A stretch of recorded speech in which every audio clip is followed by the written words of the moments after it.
రామచంద్రమూర్తి పూర్తిగా విష్ణు స్వరూపమే, ఇందులో ఎలాంటి సందేహము లేదు. అయితే విష్ణువు యొక్క పూర్ణావతారమైనప్పటికీ ఆయన 10 మాసాలు కౌసల్య గర్భంలో ఉండాల్సి వచ్చింది. వాల్మీకి మహర్షి స్వయంగా ఏం చెప్పారంటే, కౌసల్య జనయద్రామం సర్వలక్షణ సంయుతం అంటే రాముడు కౌసల్య గర్భంలో 10 మాసాలు ఉండి జన్మించాడు. కానీ ఇదే సీత విషయానికి వస్తే ఆమెకు మానవ జన్మ లేదు. ఆమెను జనక మహారాజు తన పొలం దున్నుతుండగా కనుగొన్నారు. కానీ ఆమె జన్మించలేదా? ఆమె ఎందుకు జనకుడు మరియు అతని భార్యకు జన్మించలేదు? ఇదే దేవి యొక్క మొదటి రహస్యం. దేవి అవతారాలను మీరు గమనించినట్లయితే ఆమె మానవ గర్భంలో జన్మించదు.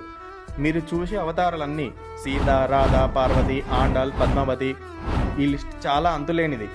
ఆమె ఎప్పుడు దత్తత తీసుకున్నదిగా మాత్రమే కనిపిస్తుంది. దీనికి కారణం ఆమె మూల ప్రకృతి. ఇదే దేవి యొక్క మొదటి రహస్యము. మూల ప్రకృతి అంటే ఏంటి? మీరు లలిత సహస్రనామంలో వినే ఉంటారు, విశ్వగర్భ, స్వర్ణగర్భ అని మీకు తెలుసు. ఇది విశ్వమంతటిని తన గర్భంలో ఉంచుకున్నదనే అర్థం. అయితే ఏ గర్భం ఆమెను భరించగలదు? అందువల్ల ఆమె ఎప్పుడూ మానవ జన్మను పొందదు. ఆమె కేవలం ప్రకటించబడుతుంది. ఇదే మూల ప్రకృతి యొక్క రహస్యం.